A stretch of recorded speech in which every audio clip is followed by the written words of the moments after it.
आज आपल्या महाविद्यालयामध्ये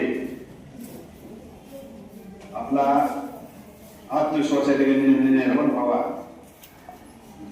आणि संतांची माहिती आपल्यापर्यंत पोहोचावी यासाठी श्री ज्ञानेश्वर मिडगुले हे पत्रकार आहेत आणि त्यांच्यासोबत दत्तात्रय भुजबळ यांनी उपस्थित आहेत. मी आपल्या शाळेच्या वतीनं त्यांचं स्वागत करतो. आपण एक कार्यक्रम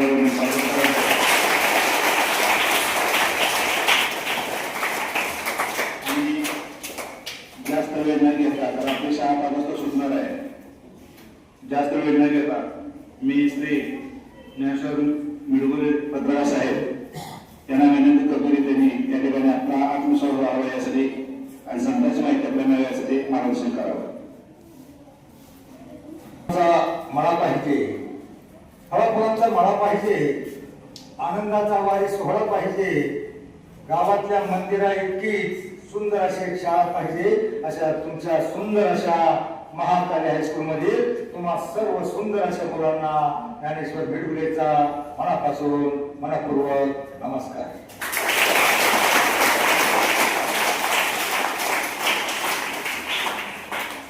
मुलांनो, मानव जीवनामध्ये 2 प्रकारे मोठा होऊ शकतो. किती प्रकारे? एक शिकून आणि दुसरं सवरून. शिकून म्हणजे शिक्षण क्षणाला शिकायचं असतं. लहानपणी तुम्ही गोष्ट ऐकली बा कासवाची आणि कुणाची शर्यत लागते आणि मग कोण जिंकतो? चप्पल कोण होतं? तरी कासव का जिंकला? तर तो थांबला नाही. प्रत्येक गोष्टीमधून तुम्ही काहीतरी बोध घ्यायचा असतो. मग या लहानशा गोष्टीमधून तुम्ही काय बोध घ्यायचा? तर ही जीवनाची शर्यत जिंकायची असेल, यशस्वी व्हायचं असेल तर त्या कासवाप्रमाणे नियमित रोजच्या रोज अभ्यास, गृहपाठ, होमवर्क केला तर तुम्ही जीवनाची शर्यत जिंकणार आहात. मानव जीवनामध्ये 2 प्रकारे मोठा होऊ शकतो. एक शिकून आणि दुसरं सवरून. सवरून म्हणजे सवरून. बघा, सकारात्मक अर्थाचे जेवढे शब्द सत्य, सदाचार, संयम, सुविचार, संस्कार, संतांचे विचार. प्रत्येक संतांच्या विचारामध्ये, प्रत्येक सुविचारामध्ये माणसाचं जीवन बदलण्याचं सामर्थ्य असतं. एक चांगला विचार घेऊन जगण्याचा, वागण्याचा प्रयत्न केला तुमच्यातला प्रत्येक जण मोठा होऊ शकतो. हा विश्वास देण्यासाठी संत नेवारा दिंडीतर्फे मी तुमच्या समोर हजर आहे. बऱ्याच वेळा मुलांना असं वाटतं, अरे मी गरीबाचा, मी कमी हुशार, मी काळा, मी लुकडा, मी गुटखा, मी कसा मोठा होणार? प्रत्येक जण मोठा होणार. तुमच्यातला प्रत्येक जण मोठा होणार. पुढे तुम्हाला सांगा, आपल्या भारताच्या राष्ट्रपती त्यांचं नाव काय? त्यांचा कलर गोरा आहे का? कोणत्या जातीमध्ये जन्मल्या? आदिवासी समाजात जन्मलेली एक मुलगी वयाच्या 6व्या वर्षी, त्यांचा इतिहास माहिती आहे का तुम्हाला? काय झालं होतं? आई वडील काय झाले? खदानीमध्ये वारले. अनाथाश्रमात शिकली. इतकी मन लावून शिकली की मीराबाई नाव ऐकलंय का तुम्ही? मुलांना मीराबाई का तुम्ही फक्त शांताबाईच ऐकले? मीराबाई कोण होत्या? संत मीराबाई श्रीकृष्णाच्या भक्त होत्या. आणि त्यांचं एक भजन आहे बघा, 2 ओळी फक्त माग म्हणायच्या. आणि माग म्हणत असताना त्या ओळींचा अर्थ काय होतो तो डोक्यामध्ये घ्यायचा, त्याप्रमाणे वागण्याचा प्रयत्न करायचा. तुमच्यातला प्रत्येक जण मोठा आणि यशस्वी माणूस होऊ शकतो. मीराबाईचं भजन होतं बघा, जैसी लागी लगन म्हणा, मेरा हो गई मगन, गली हरि गुण गाने लगी. काय अर्थ होतो याचा? जैसी लागी लगन. जैसी लागी लगन म्हणजे काय? लगन म्हणजे गोडी, आवड. म्हणजे मीराबाईला श्रीकृष्णाच्या भक्तीची एवढी आवड, एवढी गोडी निर्माण झाली. तशी गोडी जर तुम्हाला अभ्यासाची निर्माण झाली. आणि मीरा हो गई मगन. मगन म्हणजे मग्न, लीन, तल्लीन. मीराबाई श्रीकृष्णाच्या भक्तीमध्ये एवढी लीन, तल्लीन, मग्न झाली होती तसे जर तुम्ही अभ्यासामध्ये मग्न झाला तर जगातली कोणतीही शक्ती अगदी चीन पाकिस्तान सुद्धा तुम्हाला मोठं होण्यापासून रोखू शकत नाही असं होणार आहे का? एखादा चीनचा सैनिक येईल, पाकिस्तानचा आतंकवादी म्हणजे भाड्या घालू का गोळ्या, लय अभ्यास करून कॅप्टन होऊ नको, कलेक्टर होऊ नको म्हणणार आहे का? जगातली कोणतीही शक्ती तुम्हाला मोठं होण्यापासून रोखू शकत नाही. पण कोणी शत्रू आहेत, काही शत्रू आहेत आणि ते शत्रू काय झालं? एका शाळेमध्ये मी अख्खं रामायण सांगितलं.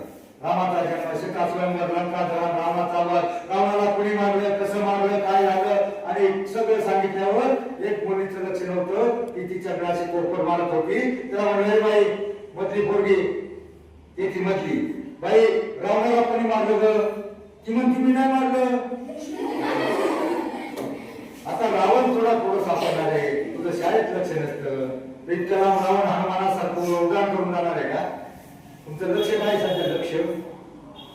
तुमचं लक्ष काय आहे? जगातली फक्त 3च लोक आहेत जी तुमचं भलं चित्तात. कोणती? आई वडील आणि शिक्षक. मग शिक्षक तुम्हाला सांगतात का नाही लक्ष देऊन ऐका नीट? सांगतात ना. मग मी कशासाठी आलोय? तुमच्यातला प्रत्येक जण मोठा चांगला यशस्वी. बघा पावसाचे काही थेंब मातीमध्ये पडतात, विरून जातात. काही थेंब लोहाराच्या तप्तावर पडतात, बाष्पीभवन होतं. काही थेंब सापाच्या तोंडामध्ये पडतात, त्याचं विष होतं. काही थेंब आगावर पडतात, क्षणभर उन्हात चमकतात, उन्हानं विरघळून जातात. पण एखादा थेंब शिंपल्यामध्ये पडतो, त्याचा मोती होतो. तसं माझ्या विचाराचा एखादा थेंब, सकारात्मक एखादा थेंब तुमच्या कानाच्या शिंपल्यामध्ये पडला, त्याप्रमाणे वागण्याचा प्रयत्न केला, तुमच्यातला प्रत्येक जण मोठा होऊ शकतो. हा विश्वास देऊनच जाणार आहे. तुम्ही पाखरं पाहिजे, पाखरांना पुढे खाद्य असतं, पुढे पाणी असतं, पुढे डांबरी रोड असतो, तरी पुढे पुढे जातात. एखाद्या राणीच्या झाडावर बसतात, त्या फांद्या वागतात, पाहणाऱ्याला वागतं अरे पाखरं पडतील किंवा काय. परंतु मुलांनो, त्या पक्ष्यांना फांदी तुटण्याची भीती नसते, कारण त्यांचा त्या फांदीवर नसून आपल्या पंखावर विश्वास असतो. तसा तुमचा स्वतःवर विश्वास निर्माण करा. मला मोठं व्हायचंय, मला कलेक्टर व्हायचंय, मला शिक्षक व्हायचंय. तुमच्यातला प्रत्येक जण मोठा होऊ शकतो.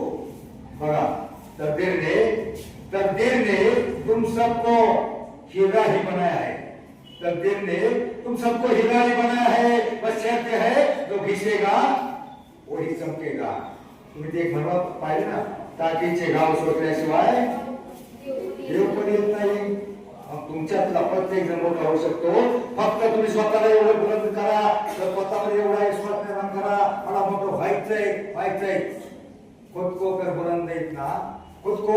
बुलंद इतना कि हर बंदे से पहले खुदा पूछे बता तेरी रजा क्या है. काय पाहिजे तुला? देव विचारे. तुमचा देवावर विश्वास आहे? तुमचा स्वतःवर विश्वास आहे?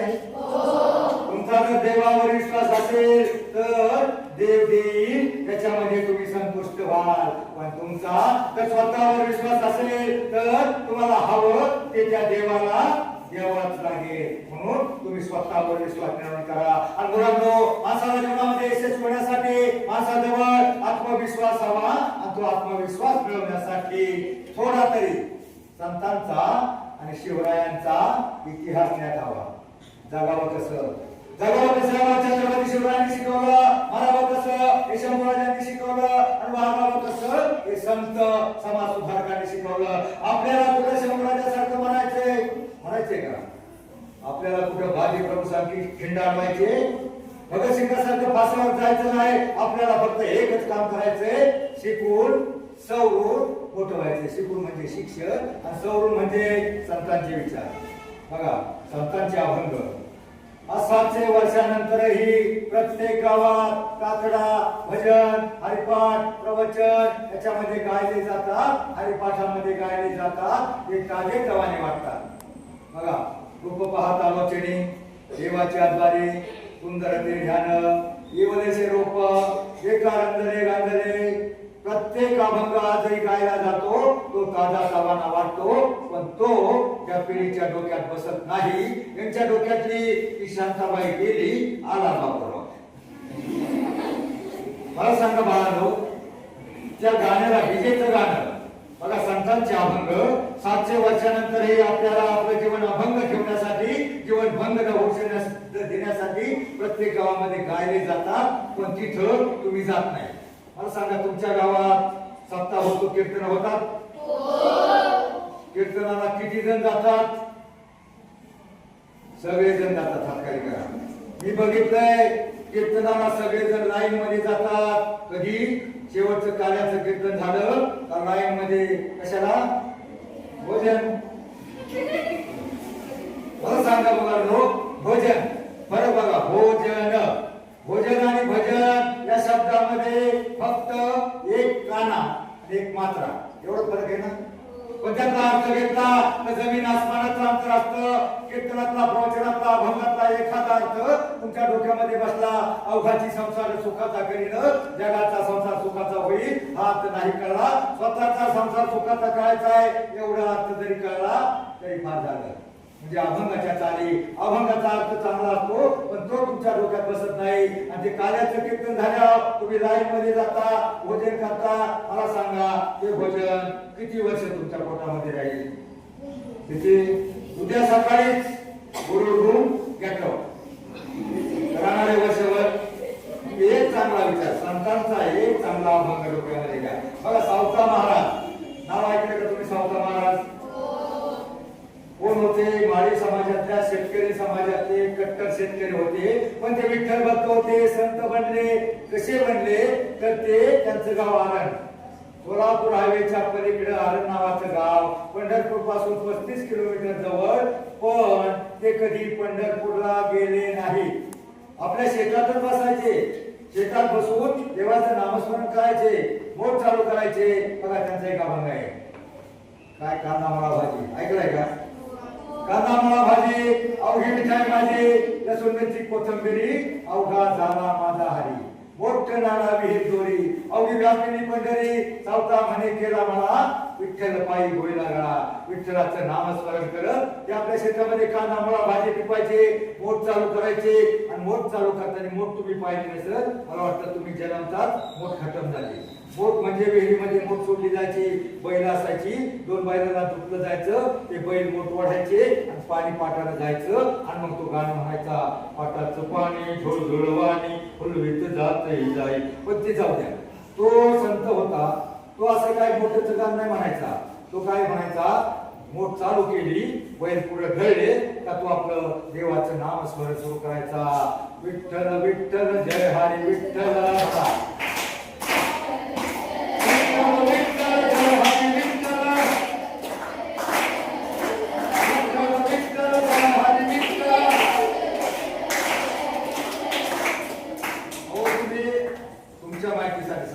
जोराने विठ्ठल म्हणलं आणि जोराने टाळ्या वाजवल्या तर त्याला एक शास्त्रीय कारण आहे. पुढे काय होतं, पुढे तुम्हाला कोणता रोग होणार नाही आणि कोणता काय होईल ते पुढे सांगतो. फक्त जोराने टाळ्या वाजवा आणि जोराने विठ्ठल विठ्ठल म्हणा. विठ्ठल विठ्ठल.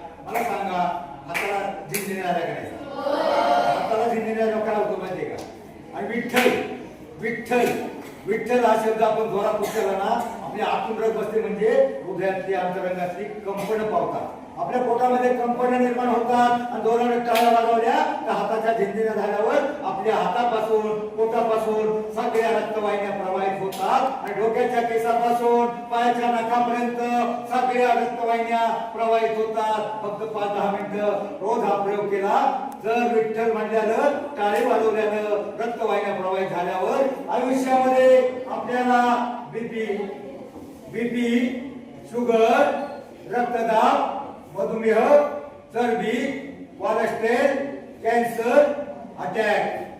अटॅक येणारच नाही मुलांना. अटॅक म्हणजे काय असतं माहिती का?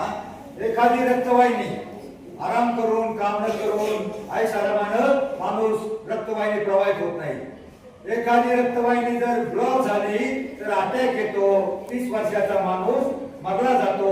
म्हणून फक्त 5 मिनिटं जर तुम्ही एखादा अभंग मानला, विठ्ठल विठ्ठल मानला, टाळ्या वाजवल्या तर, आणि प्लस बघा 5 मिनिटं तुम्ही विठ्ठल विठ्ठल म्हणायचं आणि 5 मिनिटं कोणतं तरी धावपळ झाली पाहिजे. घरामध्ये एखादं काम करा, आई वडिलांना मदत करा, कोणी सफाई करा, इथं आल्यावर शाळेतला कचरा सफाई करा, खाली वाकाल, तर तुमच्या सगळ्या रक्तवाहिन्या प्रवाहित होतील. आयुष्यामध्ये तुम्हाला कोणताही रोग, कारण एखाद्याला अटॅक आला ना 30-40 लाख रुपये जातात तरी माणूस वाचत नाही. म्हणून आतापासून, कारण ह्या गोष्टी एकदा वेळ निघून गेला, बैल गेला, झोपा गेला की मन माहित आहे. वेळ निघून गेल्यावर काही उपयोग नसतो. म्हणून व्यायाम हा तुमच्यासाठी फार महत्वाचा आहे. आता मी सांगत होतो, तुम्ही कोणत्या घराण्यात जन्माला, देवाने तुम्हाला कोणता कलर द्यायचा, तुम्ही किती हुशार आहात का कमी हुशार आहात त्याच्यावर काय नाही. तुमच्यातला प्रत्येक जण मोठा होऊ शकतो. तुम्ही दुसरं नाव तुम्हाला सांगतो, पी.टी. उषा. कोण होती? धावपटू. सचिन तेंडुलकर यांचं शिक्षण किती आहे? 10वी नापास ना. मग अभ्यास, जर एखादा अभ्यासात कथा असला, घाबरायचं नाही. त्या पी.टी. उषाचं सांगतो, 7वी पर्यंत पोरगी गेली, 15 दिवस शाळेतून गायब बसायची, मग मुख्याध्यापक गुरुजींना पाठवायचे. 25 वर्षापूर्वीची गोष्ट आहे. जा रे ती पोरगी शाळेत काय येत नाही बघा. आणि मग गुरुजी जायचे, गुरुजी सायकल घेऊन निघाले आणि पोरगी कुठं होती घरी सापडली नाही. ती गेली शहरात. शेड लावली होती डोंगराला, ती बसली होती सडकाला. तिने पाहिलं, सायकलवर आपले गुरुजी आले, त्यांनी पाहिलं आणि जे धूम पळाली, वाऱ्यासारखी पळाली, डोंगरावर जाऊन बसली. गुरुजी बघतच राहिले, अरे काय काय वाऱ्यासारखी पळाली पोरगी. गुरुजी त्यावेळेला नाही सापडले. दुसऱ्या दिवशी सकाळ सकाळ गुरुजी तिच्या घरी आले. घरी आल्याच्या नंतर गुरुजींनी तिच्या वडिलांना सांगितलं, मुलीला शाळेमध्ये घेऊन या. शाळेमध्ये घेऊन या म्हटल्यावर गुरुजी तिला शाळेमध्ये घेऊन आले आणि दुसऱ्या दिवशी तिच्यामध्ये जे स्किल होतं ना, कौशल्य होतं, ते गुरुजींनी घेतलं होतं. गुरुजींनी दुसऱ्या दिवशी खेळाची स्पर्धा घेतली. परीक्षा परिपाठ झाला, खेळाची स्पर्धा घेतली आणि 7वी ते 10वीच्या मुलींनी भाग घेतलेला. सगळ्यात लहान वयाची मुलगी ती 10वीच्या मुलीपेक्षा जास्त पळाली, पहिला नंबर आला. आणि पहिला नंबर आल्यावर गुरुजींनी तिला शाबाशी दिली. शाबाशीची थाप पाठीवर पडली आणि तिला 10 रुपये बक्षीस दिलं. किती रुपये? 10 रुपये म्हणजे त्यावेळेला त्याची फार किंमत होती. 10 रुपये म्हणजे फार झाले होते. आणि मग त्यावेळेला मुलांनो 10 रुपये मिळाल्यावर तिचं लक्ष शाळेकडे लागलं. तिला वाटलं आता शाळेत यायला हवा. ती नेहमी शाळेत यायला लागली आणि नेहमी शाळेत आलेली असताना त्यावेळेला दुसऱ्या वर्षी ती 7वीला तिला काही शिकायचं नव्हतं, अभ्यासाचा कंटाळा होता, तरी तिचं मन लागायला लागलं. मन कुणावाने लागायला लागलं, मीराबाई जैशी लागी लगन, म्हणजे तिला अभ्यासाची थोडी गोडी लागायला लागली. आणि मेरा हो गई मगन म्हणजे ती मन लावून अभ्यास शिकायला लागली. तर काय सांगतात तिकडे लक्ष द्यायला लागली, लक्ष देऊन शिकायला लागली. आणि मग पुढच्या वर्षी सरांनी तिला शालेय स्पर्धा होती तालुका पातळीवर, शाळेचा संघ पाठवला. 5 मुली 10वीच्या 8वीच्या 7वीच्या 8वी ते 10वीच्या 5 मुली पाठवल्या. सगळ्या गटामध्ये रनिंग गटामध्ये तिचा पहिला नंबर आला. आणि मुलांनो त्या वेळेला तिला 100 रुपये बक्षीस मिळालं. नंतर पुढच्या वर्षी ती 9वीला गेली. 9वीला गेल्याच्या नंतर जिल्ह्याच्या स्पर्धेला पाठवली. जिल्ह्याच्या स्पर्धेमध्ये तिला पदक मिळालं. त्यावेळेला तिला 1000 रुपये मिळाले. नंतर ती 10वीला गेली. 10वीला गेल्यावर तिला राज्याच्या वयाच्या 16व्या वर्षी तामिळनाडूमध्ये ही स्पर्धा होती, चेन्नईला मात्र स्पर्धा झाली. त्या स्पर्धेमध्ये तिला उतरवलं आणि मुलींनो 10वीच्या वर्षी तिला त्या स्पर्धेमध्ये सुवर्ण पदक मिळालं. आणि राज्याचं पदक मिळाल्यावर तिला 1 लाख रुपये मिळाले. परंतु त्या धावपळीमध्ये ते प्रॅक्टिस करता करता ती 10वीला नापास झाली. 10वीला नापास झाली. पण पुढच्या वर्षी की बाहेरून अभ्यास करून राहिलेले विषय देणार होती, पण ते करता करता त्या गावच्या ग्रामस्थांनी ठरवलं अरे ह्या मुलीला आता देशाच्या स्पर्धेमध्ये पाठवायचे आहे. वयाच्या 17व्या वर्षी तिला आपल्या देशाची जी स्पर्धा होती दिल्लीमध्ये त्या स्पर्धेला पाठवलं आणि त्या स्पर्धेमध्ये तिनं सुवर्ण पदक मिळवलं.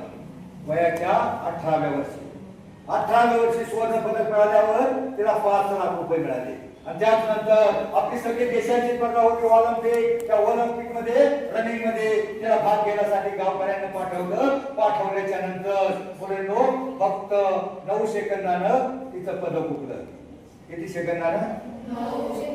पण ती नाराज नाही झाली, तिनं हार मानली नाही. एकदा असफल झाली म्हणून तिनं हार पत्करली नाही. बघा एखाद्या मुलाला कमी मार्क पडले तो लगेच नाराज होतो. एखाद्या 50% पडले त्याने प्रयत्न करायचा 60% कशी पडतील. पण तिनं हार नाही मानले, ती रोज प्रॅक्टिस करायला सुरुवात केली. यंदाचं वर्ष गेले ना, पुढच्या वर्षासाठी प्रॅक्टिस करायला लागली. रोज आपल्या गावातून बघा असफलता एक चुनौती है. असफलता एक चुनौती है, उसे स्वीकार करो. क्या कमी रह गई देखो और सुधार करो.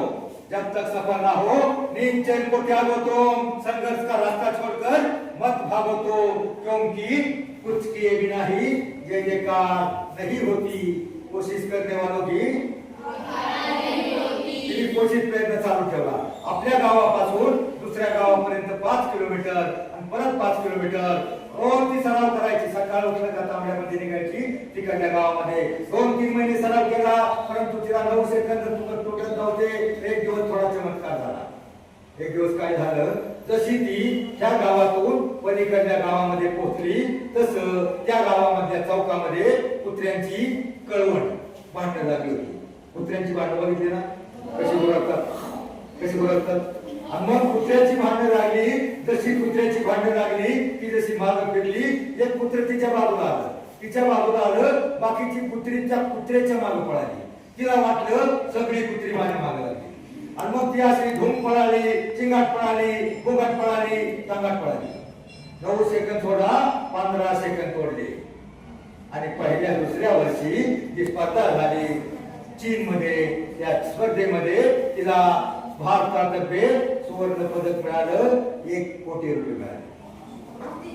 1 स्वर्ण पदक मिळालं. 1 कोटी रुपये आपल्या खेळाडूला म्हणतात. अनेक प्रकारे गोळाफेक, भालाफेक, बुद्धिबळ कोणताही स्पर्धा असो, जे स्वर्ण पदक मिळालं 1 कोटी. दुसरं पदक मिळालं 50 लाख. तिसरं पदक मिळालं 25 लाख. 3 पदक असतात. मग मुलींना हार मारायची नाही. तुम्ही खेडेगावच्या मध्ये तुम्ही लढायचं. अभ्यासासाठी नक्की प्रयत्न करायचा. 50% चे 60% कसे होतील नक्की प्रयत्न करायचा. काय होतंय बघा, आता तुमच्यातल्या 90%च्या वर काय मुलं कोण हातच करा. 90% धन्यवाद, हुशार आहे. आता 90%च्या वर आहे त्यांना काय व्हायचं असतं, एक तर डॉक्टर किंवा IT इंजिनियर. बरोबर, काय व्हायचं तुम्हाला, डॉक्टर किंवा IT इंजिनियर. बरोबर, 80 ते 90%, 80 ते 90% हातवर करा. काय व्हायचं असतं, इंजिनियर. बरोबर, किंवा प्रोफेसर. काय व्हायचंय, बरं जाऊ द्या, इंजिनियर. 70 ते 80%, 70 ते 80% वाले काय करतात, एक तर BA, LLB किंवा असं काहीतरी. मग त्याला शिक्षक, वकील किंवा CA वगैरे. त्याच्यानंतर 50 ते 60%, 50 ते 60% वाल्यांना काय व्हायचं असतं माहितीये का, कारण त्यांना प्रवेश मिळत नाही सायन्सला. मग त्यांनी एक कॉमर्स घेतात, आर्ट घेतात किंवा मग डिप्लोमा करून ते कंपनीमध्ये लागतात. त्याच्यानंतर 40 ते 50% त्यांना काय व्हायचं असतं, 40 ते 50% पुन्हा मला त्यांना आहे. ठीक आहे, त्यांना काय व्हायचं असतं, पुढे प्रवेश नाही मिळालं की ITI ला प्रवेश घेतात. ITI ला प्रवेश घेतला असं काय समजू नका, ITI कमी आहे. ITI ला प्रवेश घेतात. ITI ला प्रवेश घेऊन एखाद्या कंपनीमध्ये लागतात, परमनंट होतात आणि चांगलं सुद्धा होतात. त्याच्यानंतर कोणता स्टेप येते, 35%. आणि त्याच्यानंतर काय, नॉन मॅट्रिक वाला काय होतो, मग एकतर टुकार होतो, बेकार होतो, पुढारी होतो किंवा गुंड होतो. काय होतो, आणि त्याच्यानंतरची स्टेप, जो 10वी पर्यंत पोहोचत नाही तो काय होऊ शकतो, जो 10वी पर्यंत पोहोचू शकत नाही तो असा बनू शकतो त्याच्या आत्म जग पाया पडतं. आमच्या भागातला एक मुलगा 9वी पर्यंत गेला आणि पुढे शिकायची ऐकत नाही, गरिबी, शाळा 5 किलोमीटर आणि मग त्याने शाळा सोडली, एक वर्ष शहर वळली. पण ते करता करता तो काय करायचा, दररोज मंदिरामध्ये हरिपाठ व्हायचा. अगदी 5वी-6वी पासून तो हरिपाठाला जायचा, सगळा हरिपाठ त्याचा पाठ. आणि मग कोणी महाराज एखादा आला नाही का, तो प्रवचन करायला लागला, मग कीर्तन करायला लागला. 10वी झाली, 10वी झालीच नाही, 2-3 वर्ष गेली. आता खेडेगावला शेती करायचंय, मग झालं 20व्या वर्षी त्याचं लग्न करून दिलं. आणि मग लग्न करायचं म्हणजे पुढच्या वर्षी दुष्काळ पडला. दुष्काळ पडल्यावर एक तर बापाने दुष्काळ पडला आणि पुढची जबाबदारी बायको आली. मग त्याला काही सुचेना, मग तो पोटासाठी मुंबईला गेला. मुंबईला गेल्यावर मुलांनो, मुंबईला गेल्यावर कुठे मिळणार काम नवीवाल्याला, पण तो पुन्हा हमाली करायला लागला. पुढे या दुकानामध्ये, नाक्यावर, चौकामध्ये काय मिळेल ते काम करायला लागला. पण नेहमी त्या गावामध्ये जिथं राहत होता तिथं मंदिर होतं, त्या मंदिराच्या बाहेर ओसरीवर झोपायचा, कुठेतरी आंघोळ करायचा, कुठेतरी हमाली करायचा. पण नियमित त्या हरिपाठाला मंदिरामध्ये हजर व्हायचा. मंदिरामध्ये रोज हरिपाठाला हजर व्हायचा. सगळा हरिपाठ पाठ असल्यामुळं त्याला लोक बुवा बुवा म्हणायला लागले, बुवा घ्या तुम्ही. आणि मग बुवा हरिपाठ घ्यायला लागला. हरिपाठ 10-20 माणसं हरिपाठ ऐकायची. आणि ज्या दिवशी त्या मंदिराचा वर्धापन दिन आला, वर्धापन दिनाला मोठा उत्सव साजरा करायचा म्हणून त्या गावच्या ग्रामस्थांनी सगळं तयारी केली. मोठा महाराज ठरवला, सगळं वाद्याच्या गजरामध्ये अभिषेक, मिरवणूक सगळं झालं. संध्याकाळी 7 वाजता कीर्तन होतं. पण दुर्दैवानं जो महाराज ठरवला होता तो पुण्याहून मोठा महाराज होता, त्याला 50,000ची सुपारी होती. तो महाराज कोपरीच्या घाटामध्ये त्याची गाडी कुठेतरी फेल झाली, तो पोहोचला नाही. मग काय करायचं, अख्खा कार्यक्रम फेल होणार आहे. प्रसाद बनवलाय, महाप्रसाद, कीर्तनानंतर 9 वाजता लोकांना जेवायचंय. आता काय करायचं प्रश्न पडला. सगळी चिंतित झाली. कार्यकर्ते म्हणजे खर्च वाया जातो की काय. आणि मग तेवढ्यामध्ये एका ग्रामस्थाला माहित होतं, अरे हा बुवा आहे ना, हा चांगलं प्रवचन करतोय आणि कीर्तनही करतोय. आणि मग त्या मुलाला त्या ठिकाणी उभं केलं आणि मुलांना त्यानं 2.5 तास असं कीर्तन केलं, असं कीर्तन केलं. सगळ्या ग्रामस्थांनी त्याच्या पाया पडले, उचलून घेतलं. त्या मुंबईचा महापौर त्याच्या पाया पडला. मला सांगा, मुंबईचा महापौर त्याच्या पाया पडला, नवी शिकलेल्या माणसाचा पाया पडला. आणि मग त्या महापौरानं विचार केली, तू कुठला काय. त्यांनी सांगितलं, मी दुष्काळी भागातून आलोय, आमच्याकडे दुष्काळ पडलाय आणि मी कामासाठी आलोय. काय काम करतो म्हणल्यावर त्यांनी सांगितलं, कुठेतरी मिळवणी करतो. मग त्या महापौरानं त्याला त्याच वेळेला जिथं 5,000ची नोकरी 3,000ची नोकरी मिळणं अवघड होतं, त्यावेळेला 45 वर्षापूर्वी त्याला 10,000 पगार देऊन एका लिफ्टवर जे रुग्णालय हॉस्पिटल आहे ना, त्या लिफ्टवर ठेवलं. आणि मुलांनो, आज रिटायर झाला त्यावेळेला त्याला 90,000 पगार होता. गेल्या वर्षी रिटायर झालाय. देऊचं जे मंदिर आहे ना, गाथा मंदिर, त्या मंदिरामध्ये आज येतो, सगळी जी नवीन पोरं येतात त्यांना शिकवतो, व्यवस्था करतो. 9वीच्या मुलामध्ये एवढी ताकद असते. मला सांगा, कीर्तनकार कीर्तनाला आल्यावर 90% वाला इंजिनियर त्या 9वीच्या माणसाच्या पाया पडतो, 80% वाला शिक्षक त्याच्या पाया पडतो, 70% वाला इंजिनियर पाया पडतो, सीए पाया पडतो, कामगार पाया पडतो, मंत्री पाया पडतो, उधारी पाया पडतो. एवढी ताकद या फक्त अध्यात्मामध्ये आहे. मी म्हणत नाही तुम्ही कीर्तनकार करा, फक्त जोडीला अभ्यास करता करता एक अभंग वर्षातून पाठ करा. कोणता? अवघाची संसार सुखाचा तरी. मी म्हणतो जगाचा संसार नाही करा, स्वतःचा केला तरी पाठ झालं. एक अभंग वर्षाला पाठ करा. असं करता करता तुमचे 5-10 अभंग पाठ होतील. आणि आयुष्यामध्ये बघा, मी तुम्ही कीर्तनकार व्हावं म्हणून नाही, पण आपलं बघा, माणसाचं जीवन एक अवघड गणित असतं. एक हातचा जरी चुकला तरी गणिताचं उत्तर 0 येतं. परंतु तुम्ही हा एक राखीव हातचा जवळ सोडा. 2 अभंग पाठ करा वर्षामध्ये. एक अभंग कोणता? अवघाची संसार सुखाचा करीन. आणि दुसरा अभंग कोणता? कांदा मुळा भाजी अवघी मिठाई माझी. म्हणजे कांदा मुळा भाजी, आपण जे वाट्याला काम आलंय आपल्या शेतामध्ये काम करून त्या कामाचा देव पाहायचा. मला सांगा, सावता महाराज आपला देव आपल्या कामामध्ये बघत होते. तुम्हाला तुमचा देव कशामध्ये दिसतो? टीव्ही मध्ये, अभ्यासामध्ये. बरोबर, अभ्यासामध्ये. मुलांना विद्या हे गरिबाचं धन आहे, श्रीमंतांचा अलंकार आहे. असं धन आहे जगातला कोणताही तोटा तुमच्यापासून हिरावून घेऊ शकत नाही. तुमच्याकडे 100ची नोट असते, एखादा काढून 2 ठोके देऊन काढून घेऊ शकतो. पण तुमच्या डोक्यामध्ये एखादा अभंग, एक कोणती पाडा, एखादी कविता असली काढून घेऊ शकतो. म्हणून मुलांनो, कोणत्याही पैशावाल्याला रक्षण पैशाचं करता येत नाही, त्याला त्याचं ज्ञान लागतं आणि ते ज्ञान आपल्याला आपल्या शाळेमध्ये मिळतं. मुलांनो, शिक्षण म्हणजे शून्यातून विश्व घडण्याचा मार्ग. शून्याला किंमत असते का? पण शून्याच्या मागे जर 1 2 3 4 5 6 7 8 9 टाकले, मोठा अंक तयार होतो, मोठी किंमत येते. शिक्षण म्हणजे सुतावरून स्वर्ग गाठण्याचा मार्ग. लोक खेड्यावर स्वर्गात जाण्याची इच्छा व्यक्त करतात, पण शिकला सवरलेला माणूस या पृथ्वीतलावर स्वर्ग उभा करू शकतो. इतकी ताकद या शिक्षणामध्ये आहे. आणि मुलांना शिक्षण संस्कार पाहिजे, शिक्षणाबरोबर संतांचे विचार पाहिजे. तुम्ही असं पाहिलं का? गेल्या वर्षी 35 लाख वारकरी आमचे होते पंढरपूरमध्ये. 20 दिवसामध्ये वारी मध्ये एखादी बातमी तुम्ही वाचली का? एखाद्या वारकऱ्यानं एखाद्या महिलेचा विनयभंग केलाय. दिंडीच्या काळामध्ये पेपरला टीव्हीला बातमी पाहिली, असं होऊ शकत नाही. कारण त्या ठिकाणी प्रत्येक जण माऊली प्रत्येक आई असते.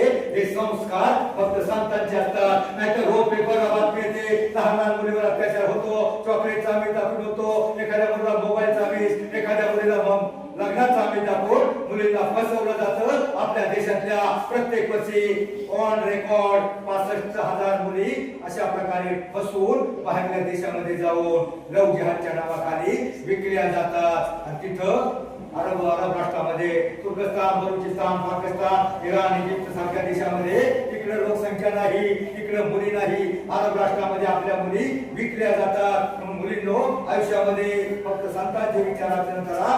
आयुष्यामध्ये कोणत्याही लोभाला मोहाला तुम्ही रामायण पाहिजे, रामायण मालिका पाहिजे ना?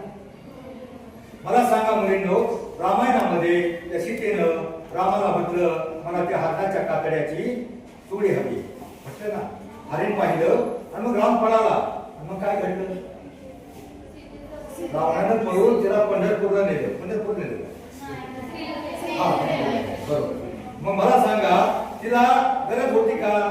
काय गरज होती का तिथं वनवासात राहायचं? म्हणून आयुष्यामध्ये रामायणामधून एवढं शिकायचं का लक्ष्मण रेषा जी बाहेर होती ती सीतेनं वर आणली आणि रामायण बिघडलं, तिचं महाभारत घडलं. म्हणून मुलींना आयुष्यामध्ये कोणत्याही लोभाला मुळाला प्रलोभनाला बळी पडायचं नाही. आजकाल बघा, डेंजर धोका खात्रा कोणलेलं नसतं, तुमचा धडवळ असतं, परिणामाची कल्पना नसते, कोणत्या गोष्टीचं गांभीर्य नसतं आणि मुलींना फसवलं जातं. अगदी कमी वयातल्या मुली त्यावेळेला प्रलोभन दाखवून फसवल्या जातात. म्हणून मुलींना कोणत्याही प्रकारच्या लोभाला बळी पडायचं नाही. आपल्या बापाला नाव खाली घालावं लागेल मान, असं आयुष्यात पाहिजे. आणि मुलांना तुमच्यासाठी सांगतो, तुम्हाला घडवण्यासाठी, तुमच्या आई वडिलांना लहानाचं मोठं करण्यासाठी 20 वर्ष लागतात. बालवाडी, अंगणवाडी, हायस्कूल, कॉलेज पर्यंत 20 वर्ष लागतात. पण तुम्हाला बिघडवण्यासाठी एखाद्या पुढाऱ्याबरोबर पुढे धाब्यावर गेला किंवा एखाद्या डीजे पुढे नाचायला गेला, तिथे एखादा पंटर भेटल, तो म्हणाल लय दमलाय, घे माझ्याकडे टॉनिक आहे. एका दिवसामध्ये तुम्ही बिघडू शकता. म्हणून आयुष्यामध्ये वाईट माणसाच्या जवळ सुद्धा जाऊ नका, वाईटाच्या जवळ सुद्धा जाऊ नका. आता फक्त 2 ओळी तुम्हाला. 90ला एक जनाबाईची अभंग आहे बघा, ऐका. 90ला धरीला पंढरीचा तोर. 5वी 6वीला आहे का? 8वीला एक आहे बघा. 8वीला ज्ञानेश्वर महाराजांचा अभंग आहे. पहिले तो एकाऊ पोखता आहे का? इंग्लिश मीडियमला आहे, जाऊ द्या. मला वाटतं वेळ संपत आलेला आहे. म्हणून एवढं करा, आयुष्यामध्ये फक्त शिकून आणि सवरून मोठं होऊ शकता. तुम्हाला मोठं व्हायचंय, एक अर्धा मिनिटाचं काम सांगू. अर्धा मिनिट लागतो, कराल का? अर्धा मिनिट कराल का? एक अर्ध्या मिनिटाची आयडिया सांगतो. एक आशा, एक चालू. अर्ध्या मिनिटाचं काम अर्धा मिनिट फक्त लागतो, कराल का? बघा, मला सांगा, तुम्ही घरून येताना पाया कोणाच्या पडता? देवाच्या पाया पडून किती जण येतात? हात खाली करा, काय अडचण नाही. अर्धे जण नाही, देऊ लांब आहे, शाळेला टाइम होतोय, जेवढे येतात त्यांना काय अडचण नाही. पण मला सांगा, घरून निघताना आई किंवा वडील जे असतात त्यांच्या पाया पडून किती जण येतात? 10% नाही. मला सांगा, तुम्ही दिवसभर त्या जेव्हा पुढे धोका पडलं, देव तुम्हाला एक बिस्किटचा पुढे देणार आहे का? पण तुम्ही जर घरून निघताना तुमची आई जी तुम्हाला डबा करून देते, तुमचे कपडे आवरून देते, तुम्ही जर मोठं व्हायचं असेल, अर्धा मिनिट लागतो. घरून निघताना आई किंवा वडील असतील, जे आई किंवा वडील असतील, घरून निघताना उद्यापासून त्याच्या पाया पडायला सुरुवात करा. आणि 8 दिवसानंतर फक्त 8 दिवसानंतर एक फेट बघा. 8 दिवसानंतर तुमचे आई वडील म्हणतील अरे आमची सोनी किती शानी झाले, आमचं मुलं किती गुणाचं आहे. रोज आमची पोरं आमच्या पाया पडतात. मग हसू नका. मग तुमचे आई वडील म्हणतील त्या पोरांसाठी आम्हाला कामावर कष्ट केले पाहिजे. एखादा दारू पेत असेल, एखादा काम नका करत नसेल तर तो कामाला लागेल. दारू पिणारा कोणी असेल तो आपलं व्यसन सोडील तुमच्या गुणी बाळांसाठी, शहाण्या बाळांसाठी. तुमचे आई वडील रक्ताचं पाणी, हाडाची काळं, घामाच्या धारा काढतील पण तुम्हाला शिकवण्यासाठी पैसा उपलब्ध करतील. आता मला सांगा उद्यापासून कोण कोण पाया पडणार? धन्यवाद. धन्यवाद. एवढं जरी झालं तरी फार झालं मुलांनो.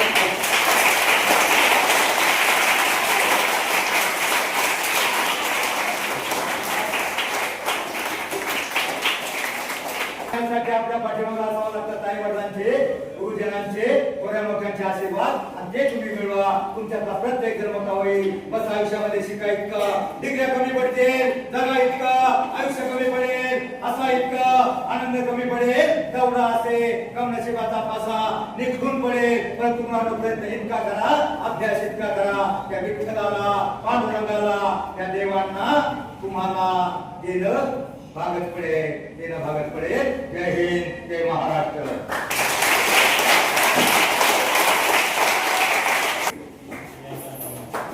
सर्वांना अत्यंत जीवनामध्ये उपयोगी पडणारा समारोह आहे. श्री ज्ञानेश्वर मिडगुले पत्रकार साहेब यांनी अत्यंत चांगल्या भाषणामध्ये केलेलं आहे. तुम्हाला समजेल अशा भाषणात केलंय. अपयश त्या अपयशाला कधी खचून जायचं नाही. कोशिश करने वाले की कभी त्याच्या पुढे जाऊन मी म्हणतो हार कर जितने वाले को बाजी करते. हारून कधी मागं पडायला, हारले प्रयत्न करायचा, पुन्हा आपल्याला विजय मिळणार. अत्यंत चांगल्या पद्धतीने आपल्या मार्गदर्शन केलेलं आहे. त्यानंतर एक शेवटचा गोड कार्यक्रम आभार. आभार मानण्यासाठी मी आपल्या शाळेचे सहाय्यक शिक्षिका विनंती करतो तिने आभार मानावा. आभार म्हणजे गोडवा, आभार म्हणजे केवढा, आभार म्हणजे कस्तुरी. या ठिकाणी आज अचानकपणे तुम्हाला या ठिकाणी एकत्रित करण्यात आलं. सुंदर असं प्रवचन प्रबोधनकार व्याख्याते श्री ज्ञानेश्वर मुडगुले हे पत्रकार आहेत. त्याचबरोबर त्यांच्याबरोबर उपस्थित असलेले दत्तात्रय भुजबळ साहेब सुंदर रीतीने आपल्याला या ठिकाणी मार्गदर्शन केलेलं आहे. जीवनामध्ये भौतिकतेबरोबरच आध्यात्मिकतेला किती महत्व आहे. फक्त भौतिकता असून चालत नाही, तर त्याबरोबर जीवनामध्ये अध्यात्म असेल तरच आपलं जीवन उपयुक्ताला लागणार आहे. जीवनाचा प्रवास म्हणजे एक महासागर आहे आणि या महासागरामध्ये आपल्या आयुष्याची जर नाव पैलूला पोचवायची असेल तर भौतिकतेच्या पाठीमागे न लागता आध्यात्मिकता जीवनात फार महत्वाची आहे. असं सुंदर संदेश त्यांनी आपल्या प्रवचनातून दिलेला आहे.